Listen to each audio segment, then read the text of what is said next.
How often in our lives as adults do we truly shift our perspective? How often does that actually happen? Our tastes change, our fashions change, our waking hours change. But what about the philosophies we hold dear? Do they change? And if they do, when does that happen? And actually, when are they set? When do our philosophies begin?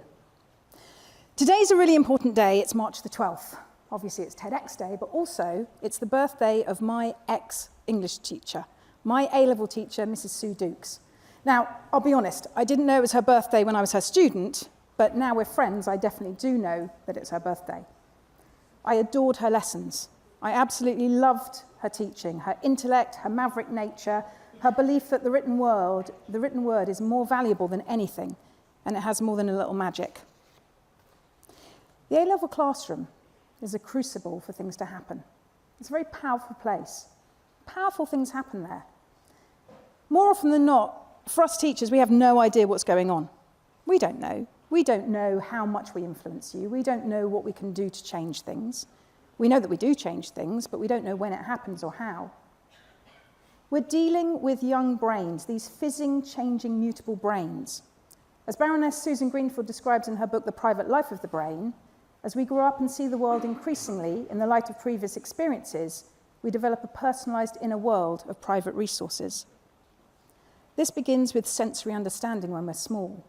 It moves on to intellectual understanding as we grow, a little bit like Frankenstein's monster and his move into adulthood. At 17 and 18, we're more nuanced collectors of information.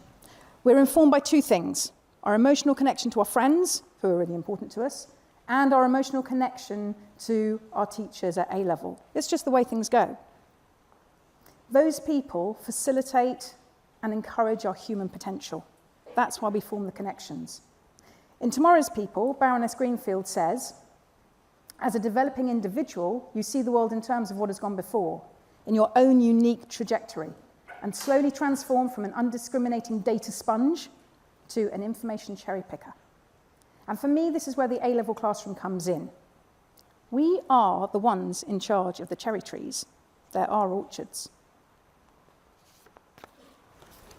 These cherry orchards are very enchanting places. They're quite magical. They also have their pitfalls. They also have their problems. They feature strongly in literature, and one especially is in the form of Miss Jean Brodie's set of girls, the most infamous Scottish teenagers ever, I think, in the Marcia Blaine School for Girls. At the end of the novel, Sandy, now Sister Helena, is asked, "What were the main influences of your school days, Sister Helena? Were they literary or political or personal? Was it Calvinism?" Sandy said, "There was a Miss Jean Brodie in her prime." Then there's that other infamous set, isn't there? The one that you will all know. The Oxbridge historians of Douglas Hector's classroom in Cutler's Grammar School in Sheffield. Yeah, I see some smiles around the room. The place that I want to take you is Hector's funeral. Hector's funeral, at the end of the play, Akhtar tries to explain why Hector's lessons were so different from Irwin's, and his words are these: there was a contract between him and his class. Quite what the contract was, or what it involved, would be hard to say, but it was there. My final example of the cult of the classroom and the importance of A-level teaching is John Keating's Carpe Diem classroom. His poetry classroom in the all-boys prep school in New England. It has to be Dead Poets Society. John Keating, played by the marvellous Robin Williams, whose line, "No matter what anybody tells you, words and ideas can change the world." He gives the pupils the permission to think for themselves through a shared love of literature. But just as Jean Brodie's set attached themselves to her, just as Hector's set attached themselves to him, their teachers, through a shared love of great literature and freedom of thought, Keating's boys attached themselves solidly to their teacher and his methods. The culmination, that fantastic scene where, one by one, they swear their allegiance to their teacher. "Oh, Captain, my Captain." You all know it. So, the link between these three rather at times questionable educators, Brodie, Hector, Keating, is their understanding of the power of literature as a key. Not only in the classroom, but outside, a key to life. I suppose the kindliest analysis of their teaching methods might be that all they want to do is pass it on, boys, pass it on. But what is it that they want to pass on? What is this literature that they are so keen to share? What's it all about? Well, here's an example.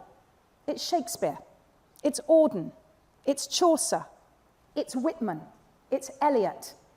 All great, dead, white, male writers. According to Jean Brodie, the order of importance in the subjects is as follows. Art and religion first, then philosophy, lastly science. That is the order of the great subjects of life. That's their order of importance.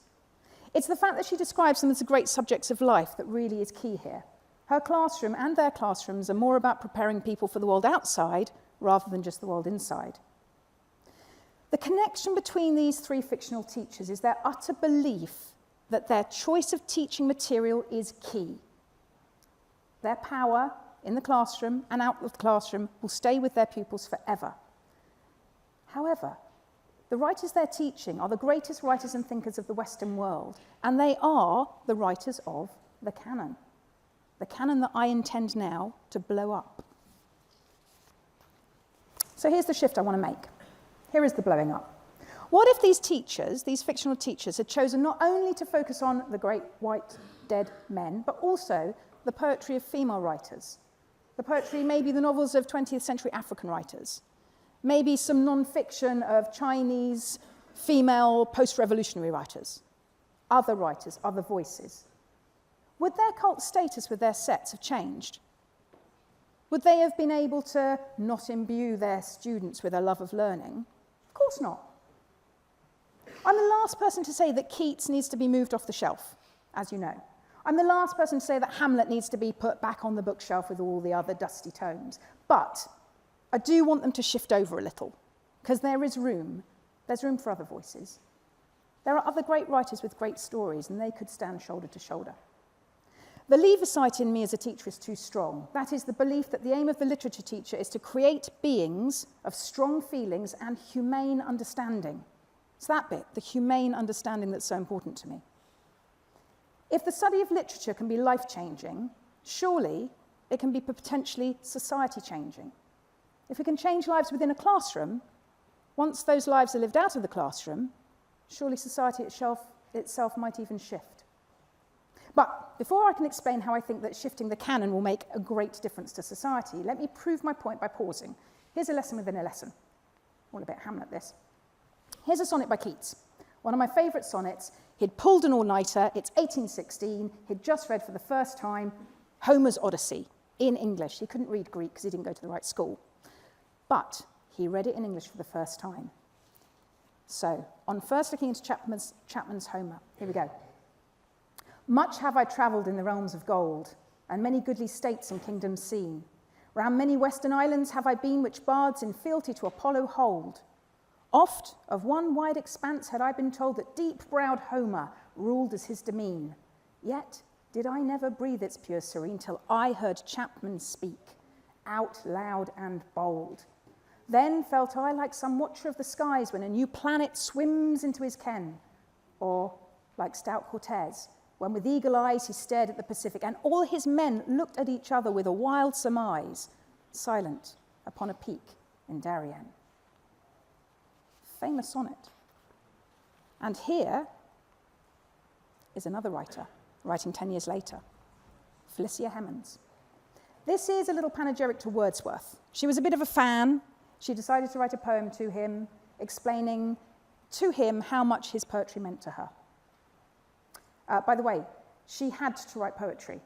She had 5 children. She had an army captain husband. They went to Italy to live, and he disappeared, leaving her with the 5 children. So she had to write poetry and publish it to make a living. Here we go. Thine is a strain to read among the hills, the old and full of voices, by the source of some free stream, whose gladdening presence fills the solitude with sound. For, in its course, even such is thy deep song that seems a part of those high scenes, a fountain from the heart. Or, its calm spirit fitly may be taken to the still breast in sunny garden bowers, where vernal winds each tree's low tones awaken, and bud and bell with changes mark the hours. There let thy thoughts be with me, while the day sinks with a golden and serene decay. Or, by some hearth where happy faces meet, when night hath hushed the woods with all their birds, there from some gentle voice that lay was sweet as antique music, linked with household words, while in pleased murmurs woman's lips might move, and the raised eye of childhood shine in love. Or, where the shadows of dark solemn yews brood silently o'er some lone burial ground, thy verse hath power that brightly might diffuse a breath, a kindling, as of spring around, from its own glow of hope and courage high and steadfast faith's victorious constancy. True bard and holy, thou art e'en as one who, by some secret gift of soul or eye, in every spot beneath the smiling sun sees where the springs of living waters lie, unseen awhile they sleep, till, touched by thee, bright, healthful waves flow forth, to each glad wanderer free. There's a reason for reading those two at the same time. Where Keats is amazed at his first ever reading of Homer, and who isn't, let's be honest, Hemans is starstruck by the beauty of Wordsworth's poetry. The fact that wherever she reads it, it brings more beauty to that place, be it hill, be it hearth, be it outside, be it inside, be it alone, be it with people. She ends by promoting Wordsworth over any other poet. Look, she calls him true bard and holy. I thought that was just for Shakespeare, but no. For her, it's Wordsworth. Her reverence for Wordsworth, however, was not reciprocated. He stayed stonily silent on her verse and never said a word. I've just proven a point here. The literary canon can stretch. There's room. There's room for Keats in 1816. There's room for Hemans in 1826. A decade apart, writing of the same wonder of reading something for the first time and finding beauty in it and connecting with it. Both of them do it. What I love is that one is a well-known poet, and the other, we don't know her at all, do we? Why wouldn't we want to get to know these other voices? Why wouldn't we want to stretch our lessons and fit them in? We've come to the heart of my speech now. It's that stretching, that shifting, that moving, that blowing up. The question of why we need to find a greater range of voices. It's not just to stretch my lessons out. There's a far greater purpose behind it. We need to find a wider range of voices because we need to change society. Misogyny, racism, any sort of prejudice at all, it comes from somewhere, but it can be shifted. I believe that these things are very much a part of people's lives every day today, and they shouldn't be. We should have gone past that by now. I know politicians have their ways of changing things, but I have a different way, and that's the classroom, the A-level classroom. We could shift society through literature. We could shift it by shifting the canon. If I pull together the strands of my argument, what have we got? We've got the power of the A-level classroom and the importance of the A-level teacher. We've got the plasticity of the teenage brain and it being a very important time in life when actually your philosophies can be set. We've also got what we're taught, when we're taught it, and by whom.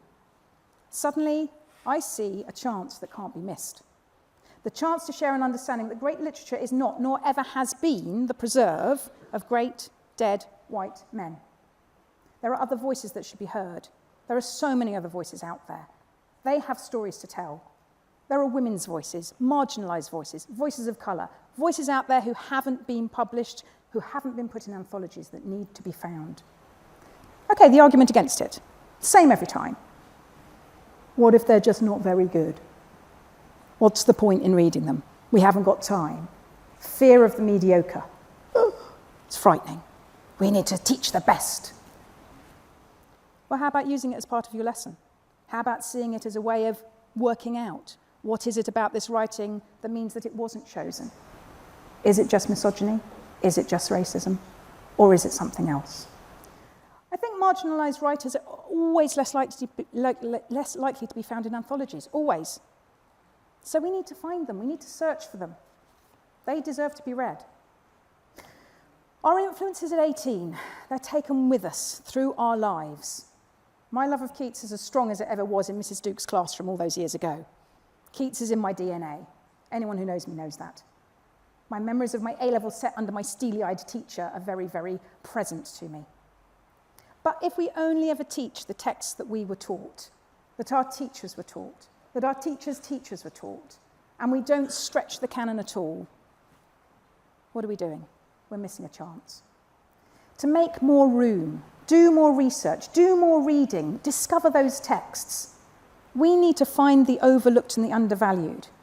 Keats will still be a staple, of course he will be, but could we engage in some negative capability of our own? Could we look for the mysteries hidden behind that big literary canon? Only by blowing it up will we ever know. Thank you.